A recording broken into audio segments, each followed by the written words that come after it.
just, I guess, open-ended question on how this game kind of felt to you. 34-7 on the scoreboard's impressive. Florida technically outgains you. The action in the game pretty much decisive late in the first half. Those 2 minutes with the 3 scores in a row. Just what's the takeaway for you from this game? Strange game. It was a game of momentum and momentum plays. Obviously, you just described it. The momentum there right before the half was big, and basically our turnovers were not as costly as their turnovers. Our turnovers were not very good decisions by the quarterback, and then Kenny had the tough one that came out late, but they were basically like punts, and their turnovers were much more expensive. So, I mean, it was definitely a strange game. I mean, a momentum game.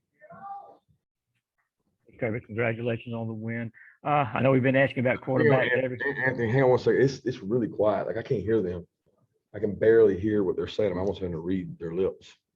Yeah, it's all the way up. All right, try again, Anthony. It's loud. Now, Coach, it's better? Yeah, it's better. Awesome. Yes. No, I know we asked you about the quarterback, so, all the time, but just kind of talk about what kind of, what went into your decision this week, working JT, working Stetson, and what was ultimately the reason for the call to go with Stat? Ultimately, the reason was continuity. Stetson's done a good job. Probably the next biggest thing was that JT had not really been in practice as much as Stetson going back to last week. So we went with a guy that's been practicing the most and been out there the most. JT felt good last week, and then he took quite a few reps this week. But at the end of the day, we went with a guy that we think had the most continuity, and we thought we were playing well offensively. Go to Chip Towers and then Jake Rowe. Yeah, following up on that, Coach, just was there any did you go into this game thinking that JT would or could play? I mean, obviously Stetson himself said he didn't feel like he played very well, and I don't know if was there any consideration of bringing JT in, or could he if you needed him? Yeah, we felt like he could play if he needed to. JT practiced well. He didn't feel like he had much pain during the week. He felt really good during the week. But again, we went with the decision of continuity, and JT has not really been able to practice, guys. I mean, he took a few reps last week, and then he took more reps this week. And when you go 3 weeks without taking reps, I think it's really hard to do. And I know you want to keep asking questions. I get it, guys. But at the end of the day, we went with continuity. We think we have 2 really good quarterbacks, and I'm very pleased with both guys. I'm really pleased with the way JT handled things today. He was over there helping Stetson the entire time, making calls and communicating with the receivers. Kirby, talking about you guys defensively, Nolan Smith, kind of a flurry of plays there for you guys with the interception. Can you just kind of talk about that impact, that little moment kind of he had there, and the big plays he made?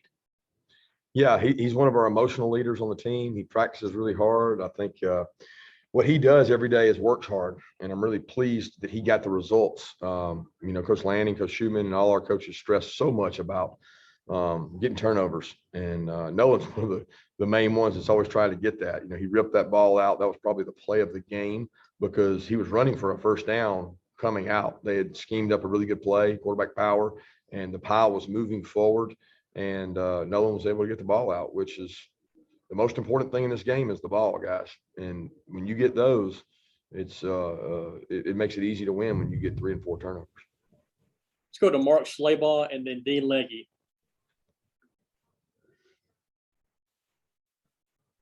Mark, are you with us? Okay, Dean, go ahead, please. Oh, there he is. Mark, go ahead. You're on mute. There we go. Nah, I got you. Kirby, can you just talk about Trayvon Walker as well? Had a couple of big plays right there at the end of the half. Just the mentality of your defense of not quitting on plays.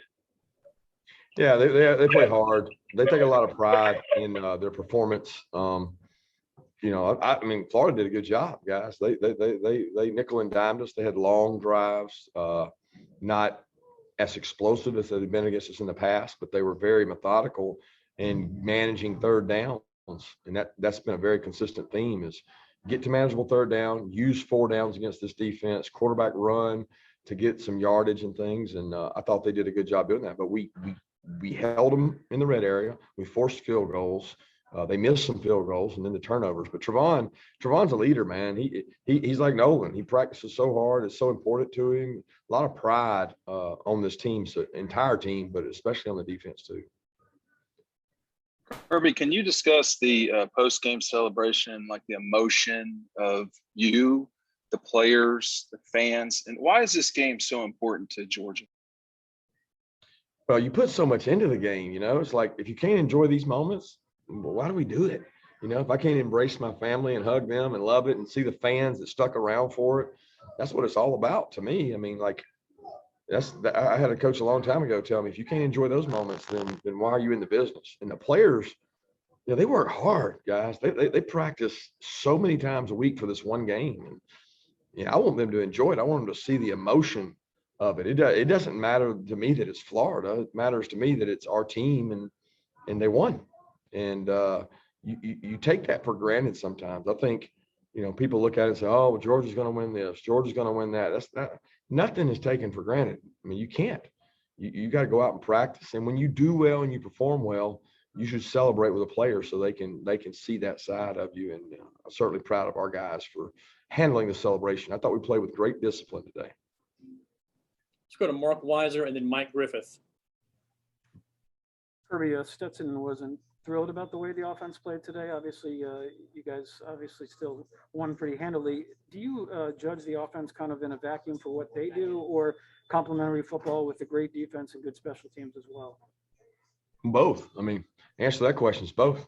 We didn't play perfect today. We had a back go the wrong way. We had a guy read the wrong wristband. We had a guy not block the end. We had a guy jump off sides. I mean, we had all kinds of things, but we had busts on defense too. We're just able to overcome some of that right now on defense with talent and size and speed. And offensively, we did not play our best game. And Stetson didn't play his best game. He did play well enough to win. He did do the things he had to do with his feet. Two really big plays in the game I thought he made with his feet, and he made some good throws too.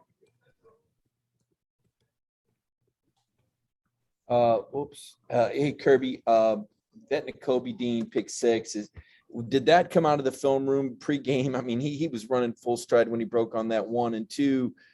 We saw you have a conversation with Keely Ringo. Can you elaborate on, was that one of the break busts on defense? No, Keely was actually right. Keely did the right thing. Keely had smash rules. So when they run a smash, he doesn't take it. He takes the next guy, and he did the right thing. He just didn't respond the right way to it and was upset at the guy that did wrong. And I'm not going to let him get on other players. It's our coach's job to do that. And Keely's great. He handles criticism well, and he understands. He did the right thing. He just handled it the wrong way. But he's very smart. He's going to be a good football player. He made some good plays today. Nakobe has worked really hard on his coverage out in space, and I was glad to see him get that one. Quarterback probably wasn't supposed to throw it there, but it was off coverage and he fired it out there. And Nakobe broke on it and was probably the play of the game there that kind of broke the momentum. Let's go to Stuart Steele and then Mark Long from the Associated Press. Hey, Kirby, in the lead up to this game, you and the players talked a lot about limiting Florida's explosive plays. How did you feel you did on that front? I don't know. I don't know how many they had. I feel like it was nowhere close to what they had last year, but they still hit some. And, they do a good job. They got good football players, good scheme. Our goal was to not give up those explosives. We gave up a few probably. A couple of the big plays in the game were in the red area when we made stops and they ran the trick play with the double pass. Chris made a big play. I mean, there were several plays that stood out to me that prevented big plays. And that was probably the difference in the game outside of the turnovers. Kirby, you downplayed maybe last year's results earlier this week. Nolan made it pretty clear what happened last year was personal. Did you get a real sense that those guys took a lot of pride in how that defense performed last year and weren't going to let it happen again? There's a lot of pride on the defense regardless. We didn't perform well last year. We didn't. That wasn't all the players' fault. That was my fault. That was a lot of our coaches' fault. So, but it really wasn't about that this year for our guys. I didn't feel like. I can't tell you what Nolan said. That's Nolan's personal opinion. For me, it wasn't about that. It was a different team, different style of team. We're a different team.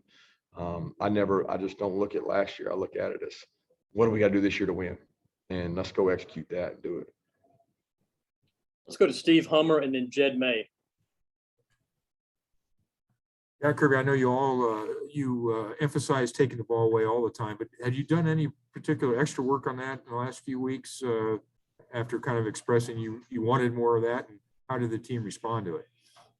We try, Steve. I mean, I'm still waiting on the magic potion you guys got. I mean, we call everybody in the country, the guys leading the country, and like, what do we got to do to get those turnovers? And there is no rhyme or reason. I mean, the only thing you could say is pressure. Pressure makes mistakes. And there was the one play that they had a guy open. Trayvon made a hell of a play to tip the ball, and then Nolan was in the right place at the right time. But we had pressure on that play with a backer plug. So that was huge to get that done. Nolan stripping the ball out was huge. I mean, if you said that we had done one thing, Coach Lanning lets other coaches present in the defensive meeting during the Nugget presentations, and we had somebody stand up and show where the defense was ranked. In almost every statistical category, they're ranked top 2, maybe top 3, and then turnovers, it's like 68th in the country, and that offends our guys, But I can't say that's why we got turnovers. I can only tell you that was the attempt to challenge their pride, and it worked out this week. Thank you. Yeah, Kirby, I guess following up on that, when you challenged their pride with the turnovers the way you did, how did you see them embrace that sort of over the bye week and, obviously carry it out onto the field today?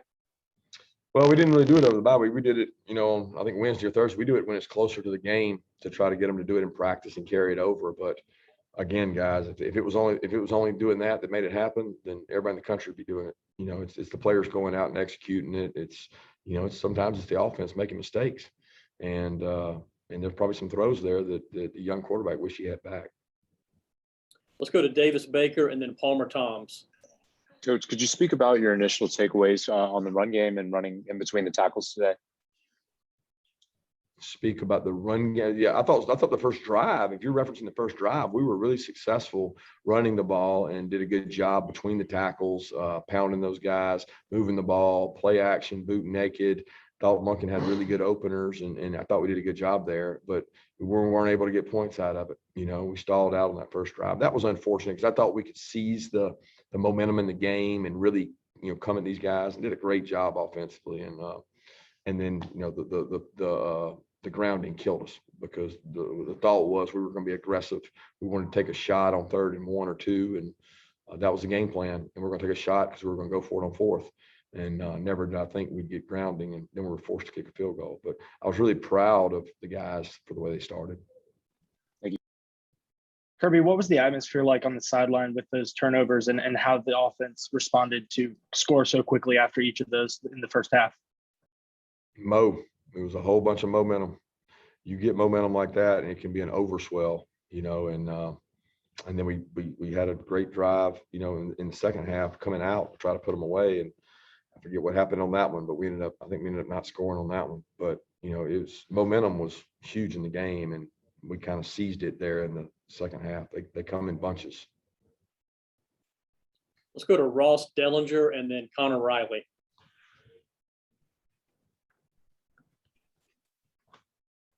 Hey, Kirby, can you just speak to the I know you've talked about it a little before already, but the late in the first half and how consequential that was going into halftime? I'm sorry there, Ross. You said how late in the first half, those plays late in the first half. You just speak to how important they were in the game. Well, I mean, they were huge, right? The momentum of the game was, I felt like we were controlling the game because we were able to run the ball. We had moved the ball. We just didn't have points to show for it. And I told our team that discipline and aggression would win the game. We had to be aggressive. We're not running around here, thinking that we're playing scared. We're aggressive. We're coming after you, and we're disciplined. Well, discipline takes patience, and you have to be patient to have good discipline. We had to keep doing what we were doing. It wasn't going to just happen right away. We're going to just run away with the game. That's not how games work. You get everybody's best shot when you're in the position that we are. And I thought that once it happened, it snapped. That our discipline and our patience showed up with turnover after turnover after turnover, and the offense cashed them in. Hey, Kirby, recruiting is something you obviously value, and you seem to do pretty well at it with all the talent you have. Where does that sort of mindset to always sort of be recruiting come from, and why do you think you have so much success with it? You have to. I mean, guys, if you don't recruit, there's no coach out there that can out-coach recruiting. Okay. I don't care who you are. The best coach to ever play the game better be a good recruiter, because no coaching is going to out coach players. I mean, anybody will tell you our defense is good because they got good players. So spending time on the phone, spending time with people at your house, spending time with people when they come to your campus. I'm not with my family when I'm doing that. My family sacrifices so that I can go and spend time with other people's families so that we have good players. So, that's 25% evaluation.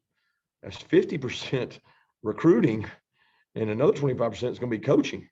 But if you don't recruit, guys, you got no chance. Just go look at the best teams out there. They got good football players.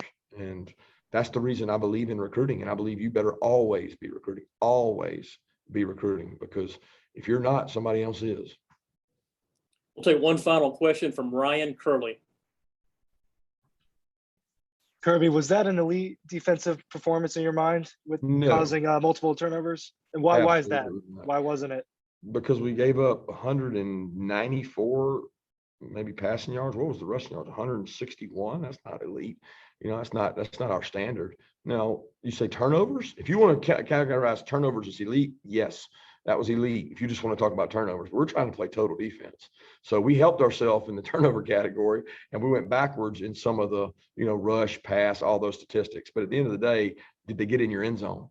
When you hold a team under 13 points, I think that's elite. But there was not a total elite standard defense. I really appreciate our fans, though. I really appreciate them coming out. They made a difference in this game. And in a game that's 50-50, I didn't feel like it was 50-50 today. So thanks, fans, and go Dogs.